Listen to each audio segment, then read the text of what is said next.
How you doing there? Just a quickie before we start. On the Apple podcast, why don't you double click on David McWilliams Plus? It's right there when you open the podcast. You get ad-free, you unlock early access.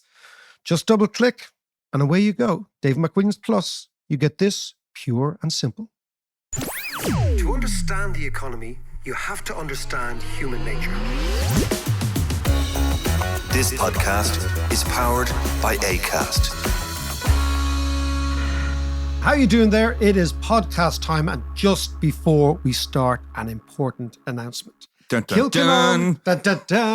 Kilkenomics 2022 from the 3rd to the 6th of November. Tickets are on sale from next Wednesday, September the 14th. But if you are a supporter of us on Patreon, you will get first dibs on September the 13th. Now, these tickets go very, very quickly. Gigs tend to be round. You know the deal. It's stand-up comedy and economics. The stand-ups ask the questions. The economists from all around the world have to be human, communicate in a normal language, and explain the world, whether it's inflation, house prices, China, Russia, energy prices, financial markets. Is there going to be a crash? Is there not going to be a crash? What sort of economists have a clue what's going on? What sort of economists haven't a rashers? All in the fantastic city of Kilkenny. 40-odd events, 3 days, one city. See you there. Tickets on sale, 14th of September, kilkenomics.com. That'd be brilliant, Mac. And we are going to do a live podcast. Well, that's going to be even more brilliant. Even brillianter. Now I want to discuss, John, the bizarre, perplexing, and actually, frankly, quite confusing country that is, if we look out the window, about 70 miles across the Irish Sea. It's called the United Kingdom, or maybe the disunited kingdom. You can see it on a clear day. You can see it, unfortunately. It is now on its 4th Prime Minister, John, Yes. in 6 years. I'm thinking it's a bit like, that there was a new iPhone today. Yes. Right, this week, the iPhone 14, apparently, right? Yeah, I thought it was number 64 well, or something. I think that the Tories are a bit like iPhones, right? Like every 2 years, you have to upgrade the model, right? And you've got what little app do you want here? And then you add this little tweak that nobody wants, right? But it's a new version. It's a new thing, and then you just increase the price of the thing. Yeah, it's right? just photo ops. Liz Truss is she's the iPhone 14 of the Conservative Party. And there may well be an upgrade in 6 months' time. There may well be an upgrade, but it does. And the important thing is that the UK prided itself on stability, strong government. This is what they always talk about. And having 4 prime ministers in 6 years, so you go from Cameron to Theresa May to Boris Johnson to Liz Truss. Yeah. The common denominator in all of them is Brexit. Yeah. Okay? Yeah. So Cameron unleashes Brexit. Gobshite. May tries to negotiate Brexit. Johnson is created by Brexit and deploys it to get into power. And Liz Truss now is the iPhone 14 of Brexit, the upgrade, who's going to be... But what it tells you is that the society, there's something deeply fractured, that Brexit was an explosion that went off at the core of British society. But not only that, I mean, all those people that you mentioned, they were all a little bit ambiguous about Brexit in itself. Liz Truss started as anti-Brexiteer. She was a Remainer. Boris Johnson famously had his 2 articles ready to go. Which way was he going to go? Theresa May was a Remainer. David Cameron was a Remainer. Yeah. Yeah. No, and he kicked it off, the gobshite. Well, the interesting thing about... So on the one hand, you have this kind of chaotic feel. Then on the other hand, this new cabinet that she's apparently going to unveil is going to be the most diverse cabinet in the UK.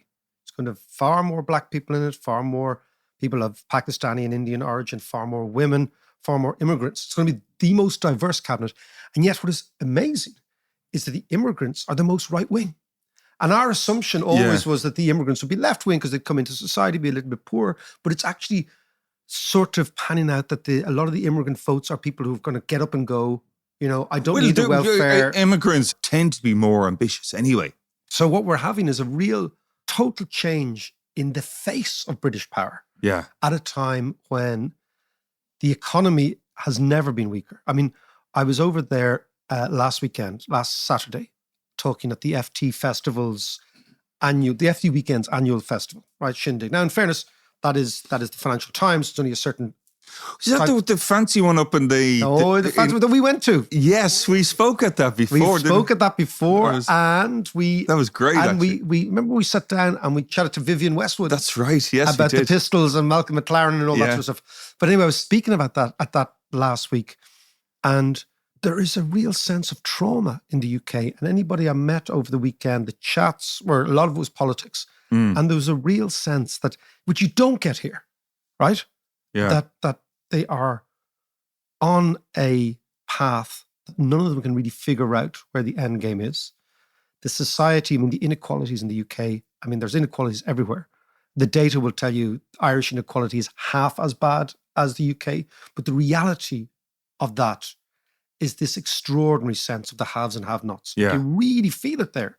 And now what we have is they're going into, like the rest of Europe, an autumn of weak exchange rates, incredibly high levels of inflation. And the problem with the UK is that inflation in the UK comes from two sources. One is energy and one is the exchange rate. And every time the exchange rate goes lower, the price of imported goods goes higher and you get higher inflation. You have a Bank of England that is miles behind the curve because they don't want to raise real interest rates. What is with the Bank of England? There's a fella called Bailey runs the Bank of England now. Really inconsequential lad. Shouldn't be let out on his own on telly. He shouldn't. He should have a minder. This guy took over from Carney. There's a guy come over. So Carney is Canadian Jesuit educated, former Goldman Sachs, as swanky as BJs, as sharp suits, silver tongued, all that sort of thing. Yeah. Plays the game really well, right? Okay, whether you like it or not. Former Bank of Canada governor, then Bank of England governor, very much an insider in the Mario Draghi. Yes, yeah. He seemed to be pretty effective. Very effective, but the critics would say it's all style and substance. In actual fact, he was governing at a time when inflation was low. That inflation gave them the sense that they were in control, etc. Yeah. This new fella now just seems to be, at least when he speaks in public, doesn't seem to have a very good economic brain, which is a little bit worrying. Right. Although our lad now, Macloof, nobody knows what type of brain he has because you've never heard him speak. Yeah, well, he's never here. Yeah, exactly. So he's still in Greece with his ma in the COVID. That's right. Right. But when we come to talk about the UK, what I want to talk about now is, obviously they have a new Prime Minister. I want to talk to Douglas Alexander. I met him over the weekend, old mate of mine, right? He was on the podcast there a few months ago. He's brilliant. Yeah. This man has been the Scottish Secretary, the Transport Secretary, the International Development Secretary in the cabinet under Blair when he was young, when he was in his 30s, and he was in the cabinet under Brown, the only person to be in both of those Labour cabinets. Right, okay. He knows his onions. Huge experience in government. He knows what it's like. Yeah. All around good egg. Unfortunately, a Rangers fan, so he's not feeling great this morning and this week. So let's go to Scotland. Let's go to Glasgow and talk to Douglas Alexander. Douglas Alexander, how are you? Good to see you. I'm very well, thank you, on this historic week. Well, I was going to, before we start, we have to just have a quick genuflection to the Old Firm last Saturday. I'd really rather not, if that's okay. What's happened to Gers? Well, the truth is, let's start with the good side. For the first time in more than a decade, you've got two Scottish teams in the Champions League. So Britain may have left Europe, but Scottish football seems to be joining Europe. But it was the first Old Firm clash at Parkhead this weekend, and Rangers got truly hammered. They got taken apart by Celtic. And under Postecoglou, the Australian manager of Celtic, they're pretty rampant domestically at the moment. Start of the season, and they're 5 points up. So you just got a long, long winter ahead. The Ibrox community is a long winter ahead. Well, honestly, the Ibrox community is looking forward to European football. So for the first time in more than a decade, Rangers have qualified for the Champions League group stages. So it's a big deal. It's a really big deal. Yeah, whether it's Ajax, whether it's Napoli, whether it's Liverpool coming to Ibrox, there's some consolation for Rangers fans even after a pretty grim weekend. Okay, well, let's leave the football. And but we were chatting, just so you listeners know. Douglas and I were chatting in London last weekend. We were also lamenting the shambolic end of the Linfield campaign in Europe when they were in the last minute of extra time. They had a 4-on-1 overlap and they thought they did one, and then Linfield went out. Anyway, enough of Rangers and Linfield, because that'll inflame some of our listeners that were even talking about those crowds. Including myself. Including John, exactly. Including John. Okay, let us talk. Douglas, I got the palpable sense, obviously it's a historic week, but I just want to do more of a State of the Nation discussion with you. Each time I've been over in the UK in the last while, which hasn't been enough in fairness, but there is a palpable sense of a country unmoored, not unhinged, but unmoored from the anchors of stability that characterize normal economies, societies, etc., political infrastructures. Give me a sense of where you think the UK is. What sort of in-tray does Liz Truss have, and what might she do, and what could be done? Someone said at the weekend, the only thing that's missing from Liz Truss's in-tray is Armageddon. It is a brutally horrible in-tray. And that's really because both the politics and the economics of the UK has been unmoored in recent years. I mean, let's remember, Boris Johnson was desperate to be Prime Minister, but in 2010, Gordon Brown lost office to David Cameron. We had a coalition for the first time for 5 years in many decades. But since then, we've had a rapid succession of changes. David Cameron goes after the Brexit referendum, then Theresa May, then Boris Johnson, and now, of course, Liz Truss. And I think there's been a really big shift in British politics in the last decade, which is, if you like, the central currency of elections not being economics, but being identity. The big questions in British life over the last few years have been, who are we? Are we Scottish? Are we British? Are we British? Are we European? And I think it'll be really interesting this winter, because my sense is economics is going to come roaring back centre stage because of just the deep fear that people have in terms of the cost of living. So politics has shifted significantly over recent years, but also that is underpinned by a really bad combination of low growth and high inequality. And if you like, that combination explains the disaster that was austerity at the early part of the decade, the struggle to find economic growth over the last 2 or 3 years, and the really chronic state of a lot of public services right now in the UK. So the UK is listing. The ship of state is listing as Liz Truss takes the bridge. And let's just focus on the economics. I was going to call this podcast, I was just pottering around this morning, when the IMF bailout happens in the UK. And the reason I'm saying this is not actually to be inflammatory, but there is a constellation of events that could occur which could put the UK economically, if Liz Truss does the high spending, low tax combo that she's going to go for, high borrowing when the currency is already very, very fragile, when the rate of inflation is predicted on some predictors to be as high as maybe 18% next year, where the Bank of England is well behind everything simply because it can't raise real interest rates to 18% because the economy would crater, particularly an economy that has been sustained, not unlike our own economy, many Western European economies, not unique to the UK, by huge levels of personal and corporate debt. So you've got all these various different factors going on. Give me your sense of the economics of the next couple of months. As you say, economics will come roaring back. Well, making a sense of the economics, I think you actually have to start with the politics. Liz Truss has been chosen by significantly less than 1% of the UK population. About 170,000 Tory members.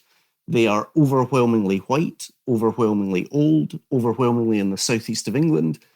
And if you like, why she managed to best Rishi Sunak in this contest is because she understood better than he did that conservatism's ruling orthodoxy has become cakeism. The belief that you don't need to make difficult choices, whether on borrowing or on taxes or in economics more generally. She is, if you like, offering boosterism without Boris to the Conservative Party, saying it's all going to be fine. Now, the reality is the economic conditions she inherits are anything but fine. And that's why this week we will see an unprecedentedly large economic package announced by Liz Truss. In terms of scale, comparable to what we saw with the furlough scheme in the teeth of the pandemic. And that's because, contrary to all of her own beliefs about the size of the state and how to run an economy, if she blunders in her first week and doesn't address the deep fears on the cost of living and on energy prices in particular, she basically is done before she's begun. And the Conservative Party understand that, and they have a hunger and an instinct for power. So I think the way to think about the next few months, and actually the next couple of years, because she's indicated she's looking at going long with a general election probably in the spring of 2024, although she can actually go through until January 2025, is that, if you like, there will be a big hinge. First of all, she will spend what money she needs to try and retain political viability, while promising the membership who have just elected her a more orthodox Thatcherite approach after the next election. So I expect the energy package she'll announce will probably extend to the 2 years, conveniently that window between now and the next general election, and try and persuade people that problems in terms of their energy bills have gone away. But the truth is, if you fill your car with petrol, if you are buying food in the shops, inflation is a lot more than just energy prices, and people are really going to be feeling the squeeze in the UK this winter. I think there is a palpable sense of fear in communities across the UK that the government really hasn't got this, and we've got an economic model that isn't working. Now, I'm gonna hope, because you said something there about the Tories, and I've been fascinated that this instinct for power that they have, and I think people of our generation, because Tony Blair was in power and you were in the cabinets there, and Gordon Brown was in power for a long chunk, like 3 electoral cycles, we've kind of convinced ourselves, well, it's a 2-party state.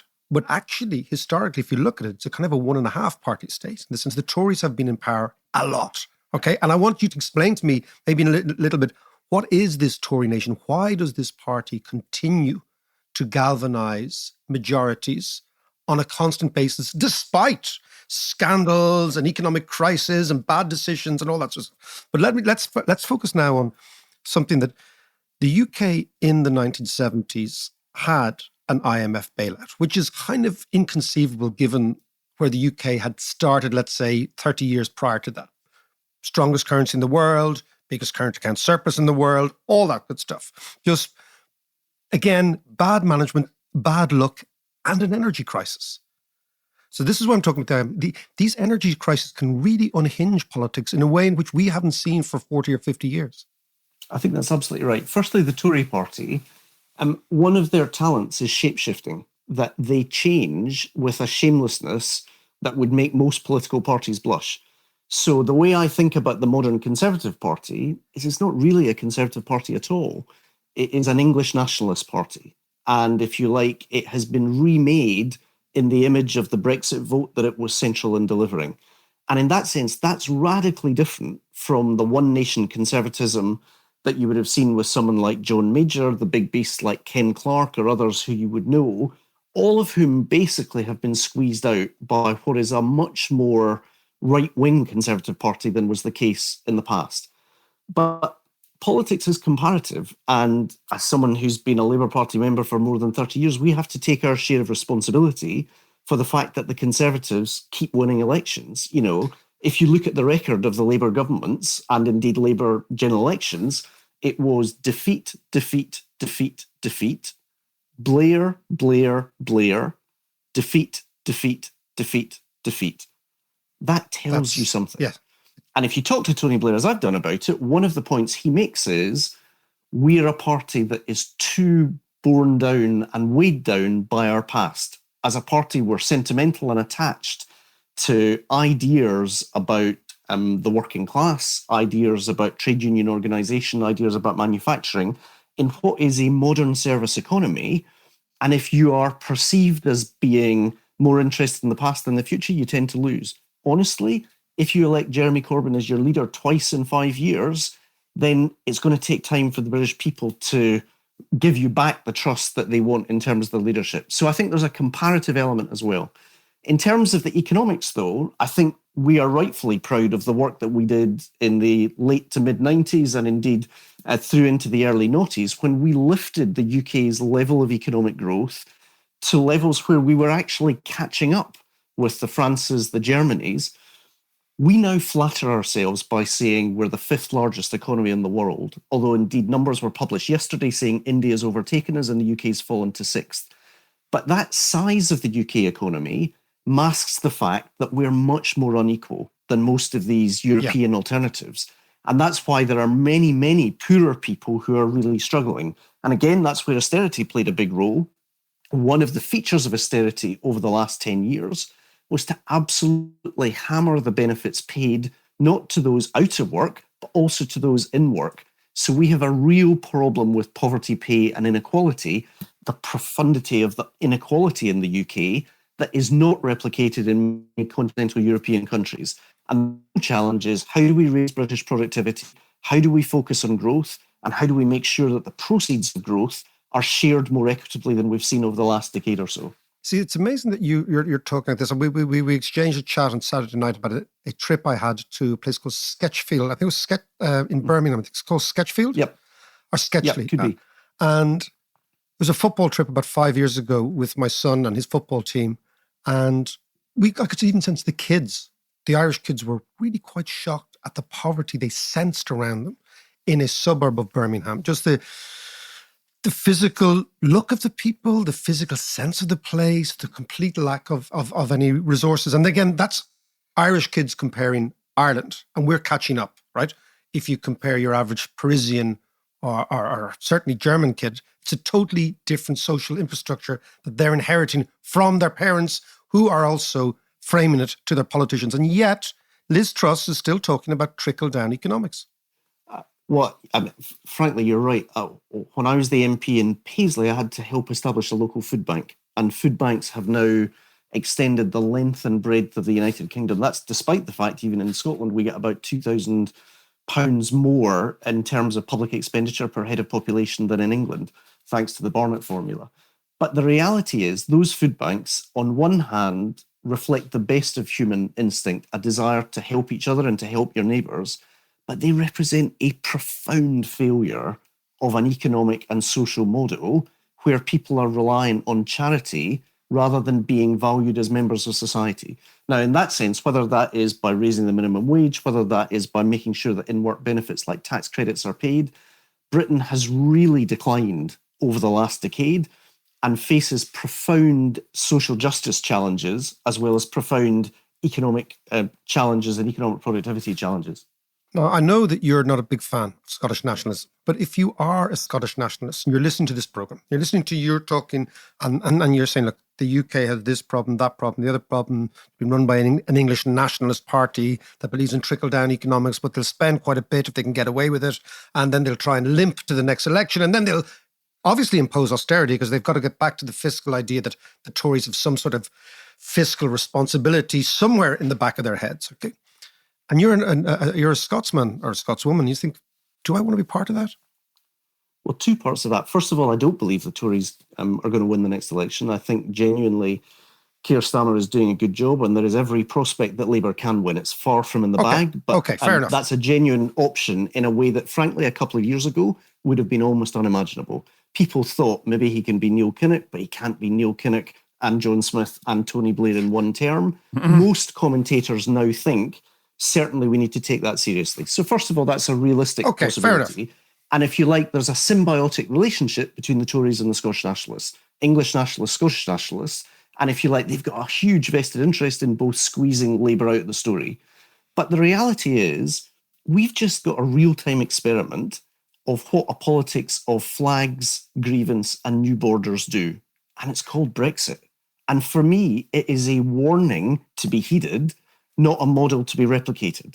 Because the fact is, we sell way more from Scotland to the rest of the United Kingdom than we do to the rest of the European Union.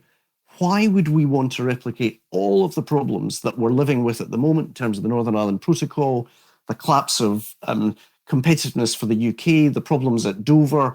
It just doesn't make sense if you're saying, how do we drive economic productivity and growth? And incidentally, I think that point of view has informed the fact that despite really terrible Conservative governments in recent years, support for independence hasn't spiked above 50%. We're kind of a 50-50 nation in Scotland, 50% supporting independence, 50% not supporting independence. But if you had to design in a petri dish a politician likely to spike support for independence, it would have been Boris Johnson. And if you had to kind of grow a policy that would give a kind of wrapper of internationalism to nationalism, it would be Brexit. And despite Brexit, despite Boris Johnson, Scots with a quiet determination have said, frankly, we don't believe that this is a magic door that you need to walk through and it solves every problem. So my view would be, goodness knows the United Kingdom's got a huge range of problems, but the nationalists just haven't come up with answers. And our good friend Mark Blythe has realised that recently when looking for information on the Scottish Government website and getting a lot of publicity in Scotland. The hard work of making the case for the economics of independence simply hasn't been done since the last time we voted in 2014. Let's slip over. We started talking about Celtic and Rangers, which is always a funny place to start. Not a great place to end conversations, I always think. Oh, it's a funny place to start, but Northern Ireland. Okay, you've been in 2 UK cabinets. You were in UK cabinets when the relationships between Ireland and the UK were probably at their best. The end of the Blair years, there was an extraordinary sense that we were all on the same page. The Belfast Agreement was working. There was a real sense that Northern Ireland was successfully coming out of the Troubles, etc., right? Now the relationships between, at least politically, between Dublin and London have never been worse. I mean, any insider here will tell you that the Irish civil servants are despairing at the chaotic response, the lack of certitude, the lack of stability. And we know on the ground in Northern Ireland, things have, they're sclerotic. You have a government that should be run by Sinn Féin. You should have Michelle O'Neill as First Minister. She's not. Where do you think Northern Ireland's going? And how do you think Liz Truss will affect that? Well, I suppose my experience as part of the government and working with my colleagues in terms of Northern Ireland is, first of all, a deep admiration for the work that was done in Northern Ireland at that time, both by the people and by the politicians, but an overwhelming sense that that piece is hard won and is fragile. And I have had my head in my hands in recent years watching the casual disdain, casual incompetence, and frankly, casual vandalism of the Brexiteers when it comes to the peace in Northern Ireland.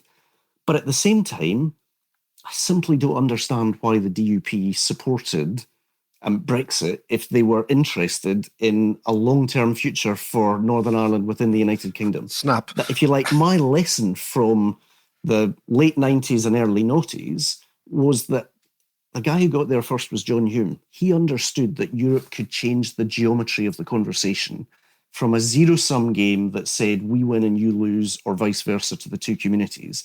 And he basically, and this was what underpinned the Good Friday Agreement, understood that we wanted people to be able to make that choice themselves. If you want to self-identify as an Irish citizen, you could do so. If you wanted to self-identify as British, you could do so. There would be an invisible border.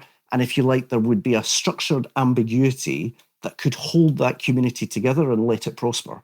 And that's really what we've seen for 20 years.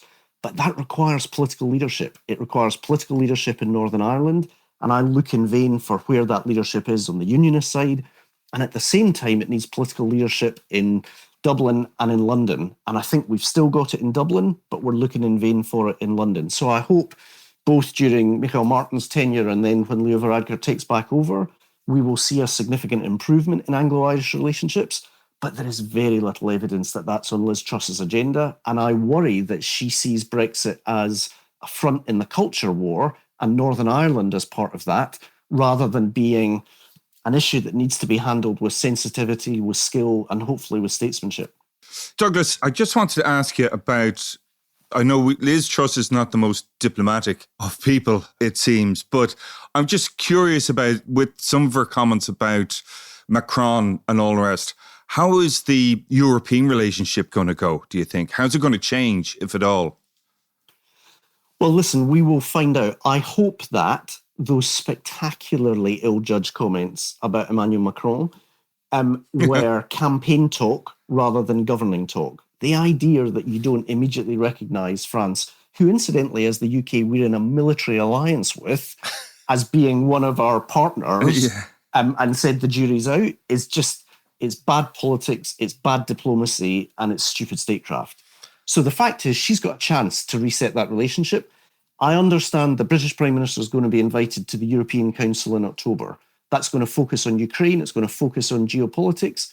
I really hope that she goes. How she shows up is going to be critical to that relationship. And as I say, I've had my head in my hands. I'm a former Europe minister and dealt a lot with European leaders when I was in government. I've had my head in my hands in the kind of self-harming way that Boris Johnson and Liz Truss have conducted themselves on the international stage in recent months and years. Let's hope that changes when she gets to Downing Street. But honestly, I don't have much hope, John. Right. On that incredibly uplifting. Well, I hope she fills her suitcase with cheese. Yeah, yeah. She's obsessed with cheese. I think the title of this podcast. It's a scandal, John. It's a scandal. The title, it's a disgrace is another great word. It's a disgrace. It's a disgrace. The title of this podcast will be Lizz Truss, Friend or Foe. End of story. Douglas, listen, great to talk to you, and we'll chat to you soon. Thanks Cheers, very Douglas. much. Bye. I love the way Douglas described the Tory party as shapeshifters. Yeah. Which, by the way, Lizz Truss just fits in there perfectly because she's the ultimate shapeshifter, going from a Lib Dem to Tories to Remainer to Brexit. You know, she's do anything for her. Well, I mean, the extraordinary thing about the Tories, John, is that Britain is a Tory nation, right? Yeah. They have been in power. I'm not sure of the actual figures, but I think it's about 70% of the time, maybe even higher than that, since the Second World War, right? We tend to think that Labour are an alternative, but it's only never now and then. I think Douglas, he was going defeat, Blair, Yeah. defeat, right? Yeah. So then you see, okay, so the Tories are to English politics what Fianna Fáil used to be to Irish politics. Right. Fianna Fáil used to be able to be a thing of all, the jack of all trades. Remember they used to be like, Charlie I'd be spending loads of money. No, I'd be fiscally conservative. I'd be a radical nationalist. We need to tighten our belts. Right? But the Fianna Fáil managed to be voted in by the richest people in society, the builders and all those things years ago, right? And yet represented the poorest people. And they tended to, because they do the whole thing. They'd be got the GAA matches. They'd be at the funerals. Yeah. But the whole thing, they'd be like, they'd have the one hand on the 1916 Rising, right? And the other hand, they'd be on the Good Friday Agreement. Yeah. Like, they were everything, all of it. And they've lost that power.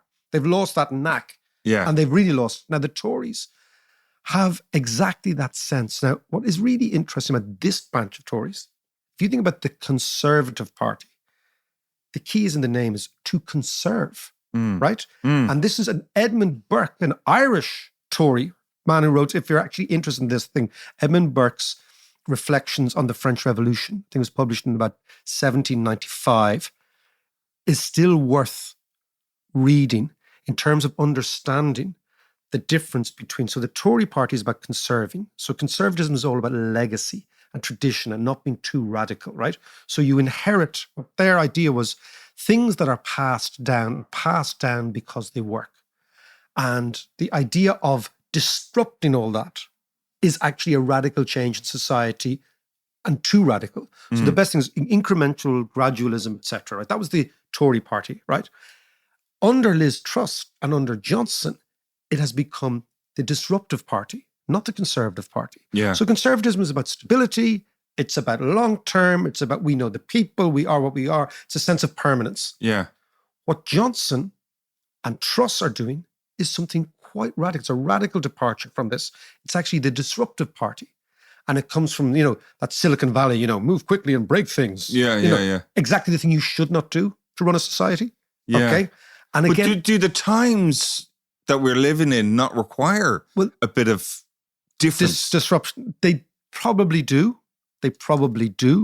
But also you can argue the opposite, that the times we're living in are so destabilizing in and of Right, themselves. you need a that bit of you need stability. Yeah, you need steady eddies in the middle. Yeah. Calm down, everyone. Yeah, exactly. That we are obviously in danger of being vilified as centrist dads here. Yes. And we're saying, you need the centre. Just be nice. Take everybody into the big tent. All that sort of thing. We're all in this one thing together. But, so, ironically, the radicalism that used to be the mantle of the Labour Party, which is we are going to change society through legislation, through ideas. We are going to govern through the notion of nirvana, and we are going to disrupt things in order to get there, has actually been taken by the Tories. Yeah. But the Tories still have this ability, as you said, to go with the flow. Because ultimately they've no ideology. And when you've no ideology, it's very easy to shift around. But here's the other thing that I was thinking about recently as well, is that I saw actually a really good doco the other day on 1981, the chaos of the year 1981. What age was I? 13, 14? Yeah. And looking back, and it just brought back a whole load of memories. Thatcher was in government a couple of years.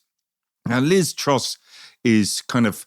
It's modelled on Thatcher. She's modelling She's herself like an on Thatcher. Instagram version of it. Absolutely. If there was an Instagram is Thatcher, that's who she is. Yeah. Unemployment is huge, all that kind of, a lot of racial stuff going on. But Britain just exploded. And at the moment, if you look at Britain, we talked about poverty with Douglas there. Mm-hmm. We talked about the cost of living crisis, the energy crisis. These are all just tinder for the spark. Yeah. I mean, do you reckon that Britain could explode over the winter? Well, what I reckon is usually countries don't explode in the winter. It's Yeah, too that's cold. true. It's true. That is you true. can explode in the summer, okay? That is true. Summertime is when we go rioting, okay? Wintertime is when we watch Netflix, okay? Right? Yeah, but they won't pay to watch Netflix. There'll be no electricity. I think that, and we'll do a podcast on it next week, the coming energy crisis, inflation, energy cost of living crisis, there's a movement on the left in the UK called Enough is Enough, which the left are always very good slogans. Have you noticed that? Yeah. They're now starting the get Brexit done sort of thing. Yeah, Enough is enough. So they're borrowing the three word thing, Yeah. drain the swamp. Enough is enough. But Lock her up. Lock her up, exactly. Lock me up. But I think that nothing so destabilizes a country as very high levels of inflation, right? So, for example, Lenin once said, Vlad, always a man to quote, nothing so undermines a society as a debauched currency. And by that he meant that once your currency or money becomes worthless, once you're not really sure how much your money is worth, a whole load of other anxieties come to the fore. Yeah. And you can really destroy the society. Now, that brings us to maybe finally the piece on economics. So what the Brits are trying to do is we're going from Lenin to St. Augustine, John. Good man. Right, Augustinian idea was make me virtuous, but just not yet, oh Lord. Yes. Right? Which is basically all of us, okay? I want to give up this, but not tonight, maybe tomorrow, okay? Yeah, Monday. So Monday. So what Liz Truss is going to do is take the very Augustinian view, right? Which is they're going to try and spend as much money as possible now, which means they're going to issue huge amounts of gilts into the market. That means the British long-term interest rates, by definition, are going to rise and rise quite rapidly. It also means the currency is going to fall, right? And what she's trying to gamble is that combination will allow her to have a huge war chest, which she will then use to subsidize energy prices and bring down the cost of energy increases to the average person in the next couple of weeks. Right. Now, we're going to do the same thing, by the way. Right. All of Europe is going to do the same thing. We're hopefully going to use, if we're clever, the windfall surplus and corporation tax to do that. Well, we got another 4 billion or something there recently. Yeah, so you spend that on capping price increases. So basically what happens is you've got an energy crisis, which means there's a massive transfer of wealth from the producers of energy, Russia, Saudi Arabia, et cetera, to the consumers of energy, right? Now, the way in which you protect the consumers of energy is the state comes in and caps the prices. But somebody has to pay those producers. So there has to be a transfer of resources to the producers of energy in order for us to get it. And I think it's a very clever way of spending your tax windfall. And the reason it is that if we allow inflation to become embedded in the system, remember we talked inflationary expectations, where everybody's wage increases go up and everybody feels like, I want 10% next year, 20% the year after. Then you have this wage price spiral, which is much more debilitating to a country than simply using a bit of a windfall tax gain to prevent that. So prevention is always better than cure. So to prevent that, we've got to go in like this. We can do it from a tax windfall. The Brits don't have that tax windfall. So what they're going to do is borrow for that, right? Right. And then in order for her to go back to the home counties and the shires in 12 months' time or 18 months' time and say, I'm still a conservative, even though I'm spending like Juan Perón, the actual former Argentinian man, okay? She'll have to say, we are now going to stop spending after you vote us in. Right. So we're going to actually bring forward austerity. We're going to cut your taxes and we're going to go back to the red trouser brigade, Toryism, right? Right. That's the politics of it. Yeah. The economics and the finance of it are, will the financial markets allow them? Will the bond markets allow them? Yeah. Will the currency markets allow them? I mean, James Carville, the raging Cajun, right? Yeah. Who was Bill Clinton's chief of staff and a most extraordinarily incisive man. He's still around, actually. He's still doing around. You see him on American TV every now and then. He was saying in 1996, when Clinton was hemmed in by the bond market, he said, if I come back in the new world and the next life, I want to come back as the bond market. And what he meant by that is the bond market at a time of crisis becomes so strong. Yeah. And I think there is a very significant likelihood of a bond crisis in the UK this winter. That the financial markets will just say, these figures don't add up. Your budget deficit figures are too high. Your tax base is too low. Your ability to borrow is limited by the fact that your real interest rates will be so high. You'll have to pay us so much. Why will you have to pay us so much? Because your currency is so weak that we have to be compensated as foreigners for holding, because the UK borrows in the foreign market a lot. So that's why I think, so I took back for your 1981 question, I think it's more like the late 70s than the 80s. But you might have the same type of evolution. So in the late 70s, you get an energy crisis, you get a government that isn't popular, you get lots of industrial relations crisis, you get the 3-day week, all that sort of stuff, right? And you get a bond crisis because money flies out the door, right?